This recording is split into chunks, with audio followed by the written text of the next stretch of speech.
Hey, I'm Will McCollum, president of City Makers Collective. We're a nonprofit dedicating to teaching the next generation the holistic principles of building beautiful, resilient, and prosperous places. Hi, I'm Christine Frank. I am an architect. I live in Denver, Colorado, and I am also the chair of INTBAU USA, with whom this program has been done in association with. INTBAU is the International Network of Traditional Building, Architecture, and Urbanism. It is a mouthful. We are celebrating our 25th anniversary next year with our World Congress in London. And one of the real signature developments in the last decade with INTBAU have been INTBAU summer schools. We started in Engelsbury, Sweden, with a summer school, interestingly run by two architects from Charleston, South Carolina. And those summer schools have now expanded to Spain, Belgium, the Netherlands, Germany, Finland. So each one is different because a key aspect of INTBAU is an idea of local identity and sort of local regional traditions. So for us with INTBAU, being able to partner with City Makers Collective to help bring an INTBAU type summer school to the United States is really exciting.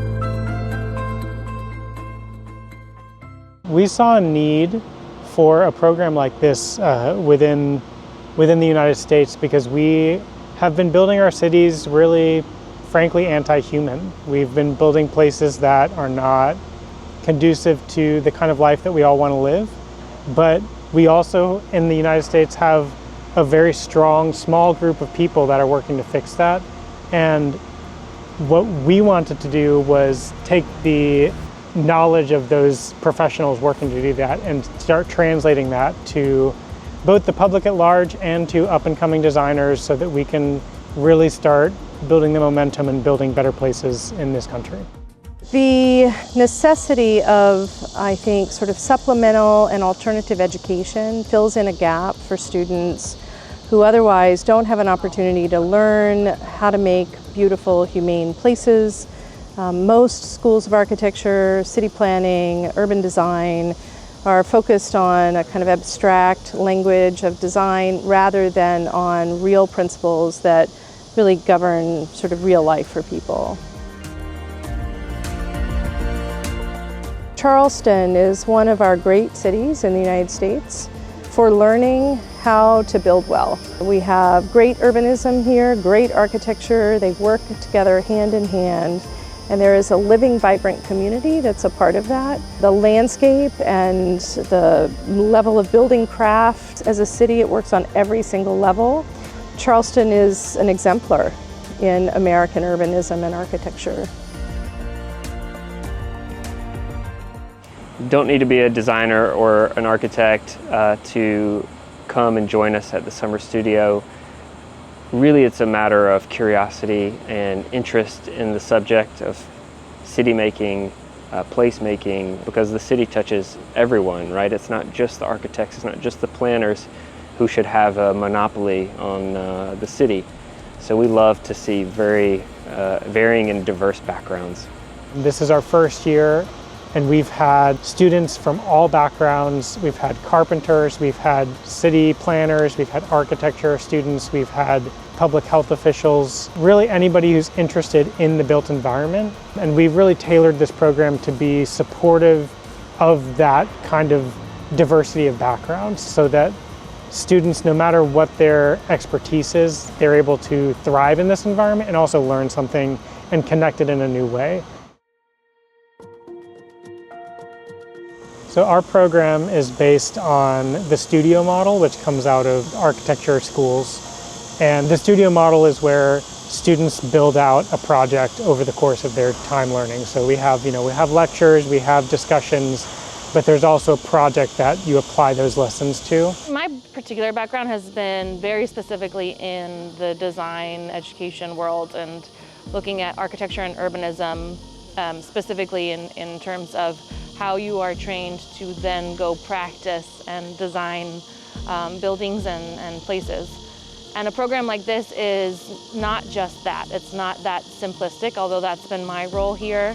It's also tying it into urban philosophy, to history, climate change. And so it's such a refreshing, broad perspective on these problems and how they're popping up everywhere and how we can engage everywhere to try and make our cities better, more human-scaled, more social places. It's hard to describe the studio in 3 words, but what comes to my mind is vision and exploration. And is the 3rd word.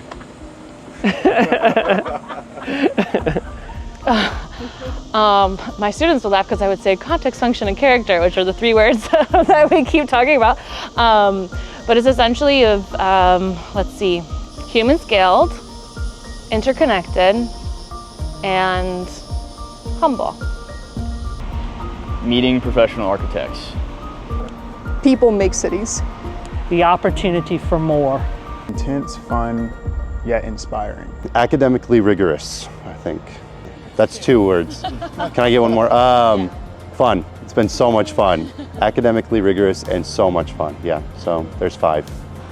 If I had to describe this program in 3 words, I would say it's intense, it's compassionate, and it's joyful. So if you're considering the summer studio, I think it's important to know the caliber of teachers and instructors and studio leads that we have assembled. It's everyone who is actually practicing and building great places around the world and around this country. And it's not individuals who come from just one discipline. We're bringing a spectrum of perspectives, a spectrum of backgrounds to learn from. And we like to say world-class because these are people that could go do projects almost anywhere. And so you get to learn from them firsthand and get to interact with them and have a conversation and build a relationship with them on a day-to-day basis. These summer programs are really wonderful because it's just a condensed 2 or 3 week period of time, but you can learn a lot. You can network with people who are very passionate about this just as you are. And it's also just a fun time to experience living in a great place in the world. I would say that the biggest impact of this is not just the knowledge you take, but also the community you find yourself a part of. And so that's something that you genuinely can't find anywhere else. And aside from enduring a very hot place and a very hot time of year, I would say that I think the relationships that have been made during these past weeks, certainly the ones that I've made with the participants that I've met, that doesn't go anywhere. And that's everlasting.